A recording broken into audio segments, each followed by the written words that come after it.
먼저 1절을 보시면은 내 하나님이여 내 하나님이여 어찌 나를 버리셨나이까. 어디서 많이 들어본 말씀 아니에요? 예수님이 십자가에서 하신 말씀이죠. 이 말씀이 그 말씀이에요. 엘리 엘리 라마 사박다니. 나의 하나님 어찌하여 나를 버리셨나이까. 이게 그 뜻이에요. 예, 그래서 이 시편 22편은 메시아를 예언하는 시편이다 이렇게 말하기도 합니다. 2절에는 내가 낮에도 부르짖고 밤에도 부르짖는데 하나님 응답하지 않습니다. 왜 나를 버리셨습니까? 왜 나를 돕지 않습니까?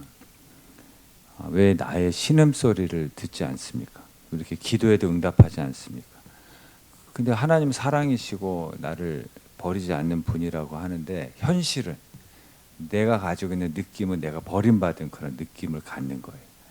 그러니까 아무리 뭐 구하라 그러면 얻을 것이라 그러고 찾으라 그러면 찾을 거라고 했는데 근데 아무리 구해도 현실은 응답이 없는 그런 버림받은 느낌을 받는 그런 지금 예수님의 고난을 예언하는 시편인데 근데 다윗의 체험이기도 해요. 이것이 4절에 보시면 우리 조상들이 주께 의뢰하고 의뢰하였으므로 그들을 건지셨나이다.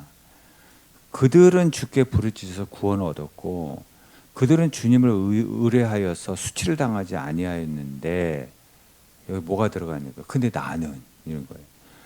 아니 그들은 건지셨는데 나는 왜 아직까지 버림받은 느낌 응답을 받지 못하고 있습니까? 아니 그들이 의지하고 그들이 부르짖으면 그들을 건지셔서 그들을 구원하셔서 그들은 간증이 있고 그들은 수치를 당하게 하지 않았는데 나는 그렇게 부르짖어도 도와주시지 않는 것 같고 응답이 없는 그런 느낌이에요. 이게 엘리 엘리 라마 사박단이에요. 나의 하나님 나 어찌하여 나를 버리셨나이까. 6절부터는 나는 뭐라 그래요? 벌레 체험하는 거예요. 그러니까 사람들이 벌레 취급하는 거죠. 비방거리, 백성의 조롱거리. 7절에 보면 나를 보는 자마다 다 나를 비웃고 입술을 비죽거리고 머리를 흔들면서 뭐라 그래요? 하나님이 구원하실 걸? 뭐 하나님 구원하신다며? 너 예수 잘 믿으니까 또 건지실 걸? 하고 조롱하는 거예요. 그러니까 하나님의 음성이 들려야 되는데 지금 사람들의 조롱 소리만 들리는 거예요. 그리고 나를 보는 자마다 비웃고 비죽거리고 머리를 흔들고 구원하실 걸 뭐 건지신다면서 뭐 이런 거죠. 제가 최근에 그 백그라운드 라이브라는 뭐 프로그램이 있나 봐요. 근데 저는 하이라이트로 우연히 보게 됐어요. 근데 어떤 거냐면 이제 음식점에서 노래가 나오잖아요. 어떤 가수의 노래가 나오는데 근데 그 노래를 듣고 있는데 갑자기 진짜 그 가수가 노래를 부르면서 저 문에서 등장하는 뭐 그런 프로그램이에요. 이게 좀 사람들이 막 놀라는 장면도 신기하고 그래서 좀 재밌게 봤는데 이제 그 중에서 인순이하고 그 백지영이 또 예수 잘 믿는 사람이라고 그러더라고요. 근데 두 사람이 기억에 남는데 그 인순이의 노래 중에 그게 있더라고요. 제목이 뭐냐면 바보 멍청이 똥개예요. 노래 제목이. 너무 힘든 거예요. 사는 게 너무 마음이 너무 힘드니까 진짜 내가 바보 멍청이 똥개 해삼 멍게 말미잘이 된 것 같은 느낌. 그게 가사예요. 제목이에요. 그리고 백정이 부른 노래 유명한 거 있잖아요. 총 맞은 것처럼 그 노래를 부르면서 등장을 하더라고요. 총 맞은 것처럼 너무 아픈 거예요. 가슴이 아프고 심장이 아프고 마음이 너무 아픈 거예요. 살 수가 있는 게 이상할 정도로 정말 죽고 싶은 마음이라는 거죠. 그러니까 이 시편 기자가 지금 이 벌레 체험이라는 게 그런 거예요. 사람들이 나를 벌레 보듯이 하는 거예요. 예레미야도 그런 체험을 했잖아요. 차라리 태어나지 말 걸. 얼마나 고난이 심했으면 차라리 태어나지 말 걸. 내가 지금 더군다나 자기 실수로 그런 일을 당하는 것도 아니에요. 하나님의 말씀을 전하라고 그래서 전했더니 맨날 벌레 취급이나 당하고, 예, 바보 멍청이 똥개 취급이나 당하고, 예, 고난 당하고. 욥도 자기 생애를 저주하잖아요. 차라리 태어나지 말걸. 엘리야도 죽여달라 그러고. 그러니까 이게 하나님의 사람들은 이런 벌레 체험을 다 했어요. 예, 이 바보 멍청이 똥개 취급을 당하는 체험을 다 한 거죠. 총 맞은 것처럼 너무 마음이 아프고 가슴이 아프고 진짜 살 수 있는 게 이상할 정도로 그런 이제 상태인 거죠. 오늘 시편의 내용이 그런 거예요. 그게 엘리 라마 사박단이에요. 다윗이 시편을 쓴, 오늘 본문의 시편을 쓴 다윗이 골리앗을 물리치고 영웅이 됐잖아요. 그런데 영웅이 되고 나서 사울에게 미움을 당하는 거예요. 사울 왕에게. 이 왕은 가장 힘센 사람이잖아요. 더군다나 힘센데 귀신까지 들렸어. 악신이 들려가지고. 가장 힘센데 악신까지, 귀신까지 들린 사람이 쫓아다니면서 죽이려고 그래. 그래서 갈 데가 없어. 어디까지 갔냐면 블레셋까지 도망간 거예요. 망명한 거예요. 근데 망명 갔더니 블레셋 사람들이 또 골리앗이 블레셋 사람이잖아요. 알아봐. 저거 다윗 아니냐고. 그게 다윗인 걸 알면 또 죽일 거 아니에요. 살려고 갔는데 자기를 죽이려고 그래요. 근데 거기서 미친 짓 하잖아요. 막 침 흘리면서 벅벅 긁으면서 미친놈처럼 행동하잖아요. 그래서 살아남습니다. 예. 그래서 에스겔서 16장 6절에 어떤 말씀이냐면 너 피투성이라도 살아남으라는 말이 있어요. 그러니까 하나님의 명령이에요. 피투성이라도 살아있으라. 너 수치를 당해도 마음은 죽고 싶어도 너 살아남아야 된다. 그게 하나님의 명령이에요. 그래서 우리가 형통은 뭐라 그랬죠? 고난이 없는 게 아니라 이 벌레 체험을 이기고 벌레 취급당하는 이런 느낌들을 이겨내고, 예, 그리고 부활하신 주님을 끝까지 붙들고 의지해서 언젠가는 반드시 이 모든 일들이 전화위복되는 때가 와요. 예, 그것을 경험하는 것이 전화위복이 형통이지 고난이 없는 게 형통이 아니에요. 예. 그래서 뭐 가끔 그러잖아요. 죽고 싶다고, 예, 끝내고 싶다고. 예, 그거 절대 아니라는 거죠. 하나님의 명령은 너 끝까지 살아남으라는 거예요. 예, 생명이라는 게 살라고 하는 명령이라는 의미가 있다고 하잖아요. 여러분, 생존이 있어야지 부흥도 있는 거지. 예, 서바이벌이 있어야지 리바이벌도 있는 거죠. 생존해야 그 다음에 부흥도 있는 거지. 아유, 진짜 이렇게 살 바에 내가, 아유, 그래도 사시길 바랍니다. 예. 내가 이렇게 살 바에는 막 진짜 막 죽고 싶고, 그게 무슨 의미예요? 살고 싶다는 의미예요, 사실은. 예, 살고 싶으니까 그런 마음도 생기는 거예요. 예, 그래서 자꾸 죽고 싶은 마음이 들면은, 이렇게 살 바에 이런 마음이 들면은 그게 사실 내 마음속에 나 살고 싶어. 주님, 나 살고 싶어서 이런 말을 하는 거예요. 그 속마음을 살고 싶은 거거든요. 근데 예수님이 십자가라는 고난, 벌레 체험을 하고 그 후에 부활, 하나님의 능력을 부활하셨잖아요. 그러니까 누구든지 벌레 체험을 하시는 분이 있으면 십자가에 달리시고 부활하신 예수님을 바라보고 의지하면 반드시 그 능력으로 여러분의 삶에도 부활의 능력이 나타납니다. 예, 그 은혜를 누리시기를 바랍니다. 예. 그래서 십자가 후에 부활이에요. 십자가 후에 부활. 예, 뭐 성경에 많은 분들이 그런 체험을 했어요. 예. 요셉은 10대에 벌레 체험하잖아요.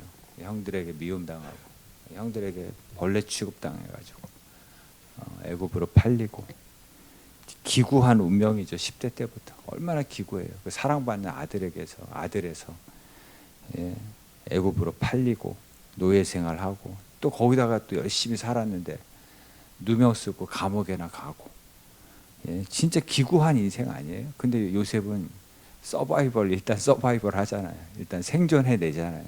예, 그런 치사하고 더러운 상황에서도 일단 생존해내는 거예요. 서바이벌 하는 거예요. 그랬더니 때가 되니까 13년 서바이벌 했더니, 생존했더니 13년 후에 리바이벌이 일어나잖아요.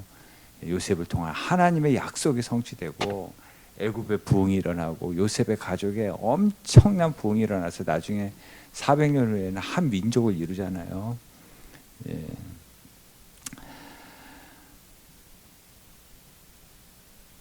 그 존 웨슬리라고 들어보셨죠? 예, 존 웨슬리. 예, 안 들어보셨어요? 존 웨슬리? 예. 한 시대 부흥을 이끈 사람 있잖아요, 존 웨슬리. 이분이 선교사로 갔을 때 한 여자를 좋아하게 됐어요. 사랑하게 됐는데, 근데 이 여자가 변심한 거예요. 예, 변한 거예요, 마음이. 차였어. 그게 너무 마음이 아픈 거야. 근데 이제 교회에서 그날 이렇게 해서 오늘처럼 성찬식을 하는 날인가 봐요. 이제 교역자니까 성찬을 할 거 아니에요. 근데 그 여자한테만 성찬을 안 줬어. 얄미워가지고. 진짜 치사하죠, 존 웨슬리. 예. 남자로서도 치사하고 이거 교역자로서 할 일도 아닌데. 그 선교사역 실패하고 돌아오면서 배를 타고 오는데 그 당시에 뭐 일기예보도 없고 배도 시원치 않으니까 엄청난 풍랑이 부는 거예요. 그 모두가 여기서 죽는다고 생각했어요. 근데 그 배에 타는 모라비안 교도들이 있는데 이 사람들은 두려움이 요만큼도 없어요. 서로 손을 잡고 하나님을 찬양하고 막 뜨겁게 기도하는 거예요. 그런 죽음의 순간에. 거기서 이분이 엄청난 충격을 받은 거예요. 나는 선교사로 갔다가 진짜 치사하고 더럽고 실패하고 돌아왔는데 거기에 충격을 받고 나중에 모라비안 교도를 창시한 진젠도르프를 찾아가면서 그가 변화되기 시작하는 거예요. 예, 이 사람은 어디서 변화됐어요? 풍랑에서 변화됐어요. 이 풍랑 때문에 더 빨리 간다 그러잖아요. 여러분 인생에 풍랑이 불 때 잘 살아남으시길 바랍니다. 그 후에 엄청나게 쓰임 받으실 거예요. 예, 우리 나 같은 죄인 살리신 어메이징 그레이스 누가 썼어요? 기억도 못해 아무리 얘기를 해도. 예, 나 같은 죄인 살리신 존 뉴턴이 썼잖아요. 이 노예 선장이라 그러잖아요. 아주 악명 높은 노예 선장 중에서 악명 높은 노예 선장이었어요. 예. 근데 이 사람이 어디서 예수님 영접했는지 알아요? 이 사람도 풍랑 가운데서 영접했어요. 풍랑 가운데 이제 나 죽었다, 이제 완전히 이제 배가 뒤집히고 이제 나는 죽는다라고 생각을 했어요. 거기서 예수님 영접했어요. 이 악명 높은 회개하고 예수님. 그래서 살았어요. 예. 그 풍랑 때문에 나온 노래가 어메이징 그레이스, 나 같은 죄인 살리신. 예. 존 웨슬리하고 같은 세대예요. 존 뉴턴도 같은 시대예요. 예. 윌리엄 윌버포스하고 영국 노예 해방 운동을 한 거예요. 그래서 같이 그 풍랑이 없었어요. 거기서 살아남았기 때문에 리바이벌이 있었고 존 뉴턴의 나 같은 죄인 살리신 어메이징 그레이스가 나왔고 영국의 노예 해방이 일어난 거예요. 예, 여러분의 인생에 풍랑이 불 때 잘 살아남으시길 바랍니다. 예. 11절에 보시면은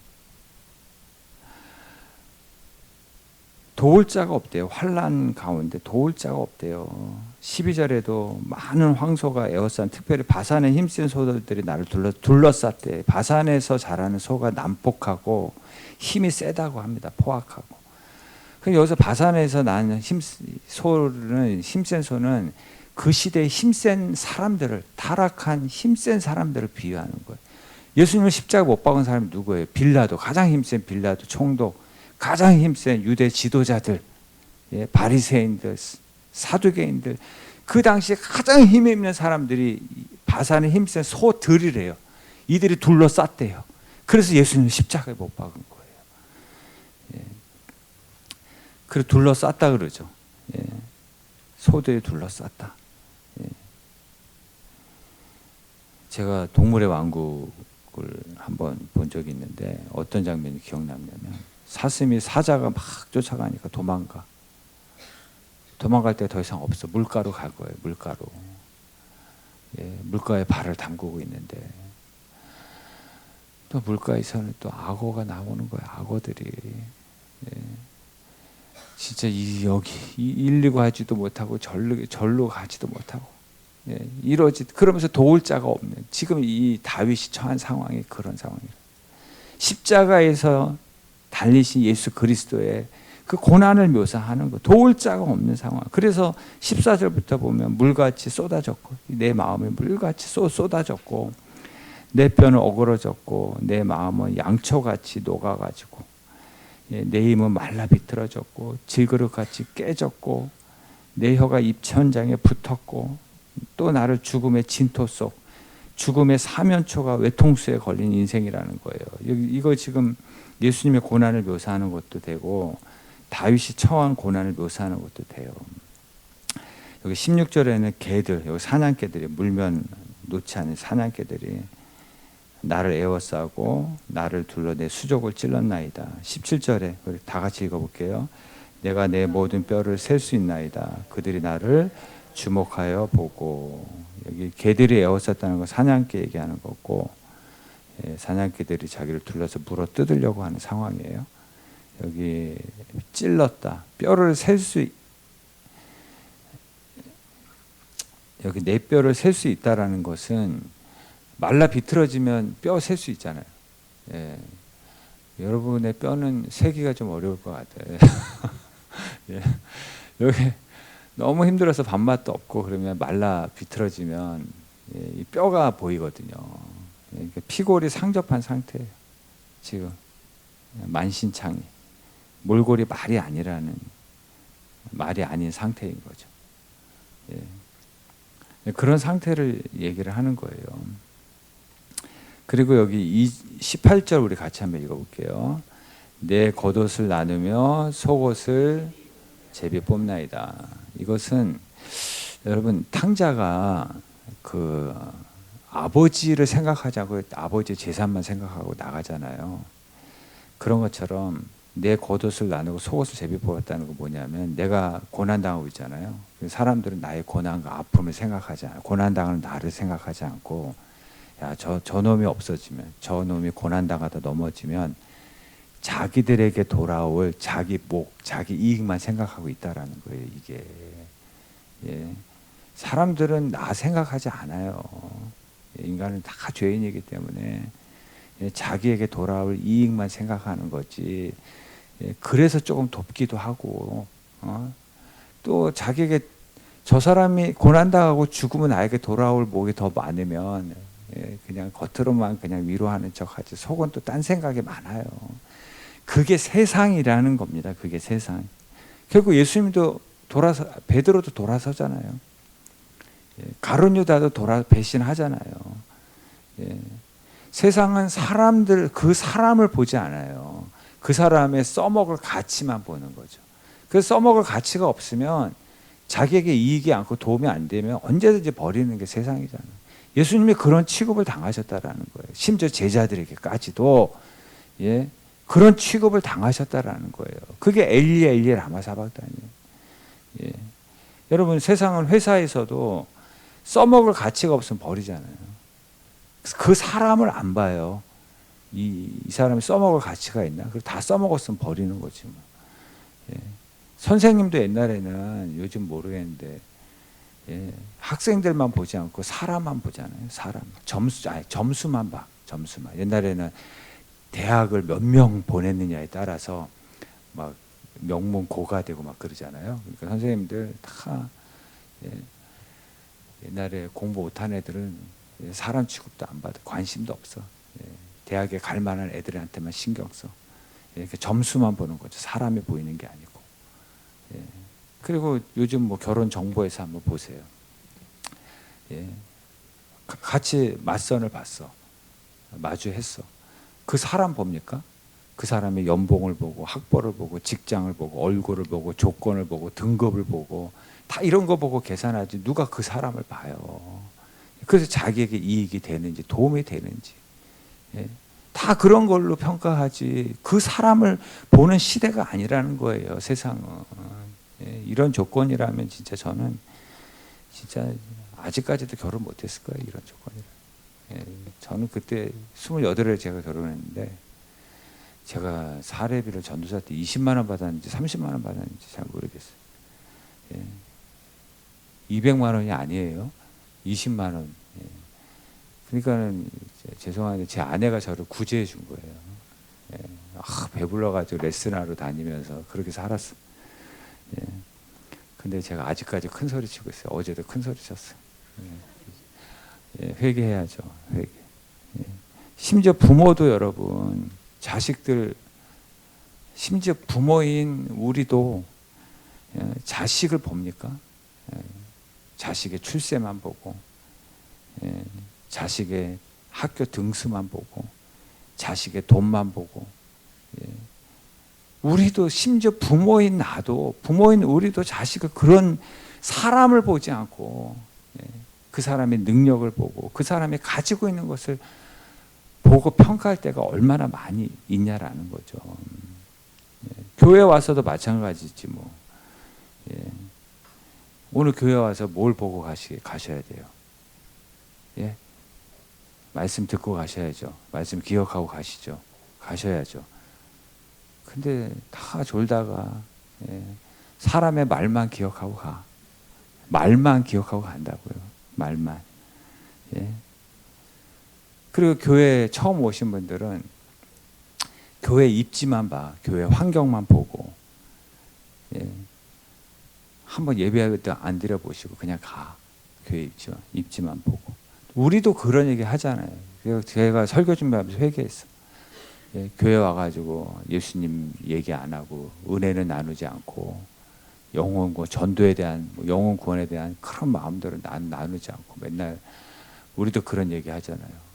그래도 여기 상가의 상가마다 교회가 하나씩 있는데 그래도 우리 교회는 뭐 주차장이 좋다고 뭐 이런 얘기하고 우리 또 아니 뭐 상가 교회가 조건이 좋으면 뭐 얼마나 좋겠어요. 근데 맨날 그 스스로 위로하는 건지 우리도 그래요.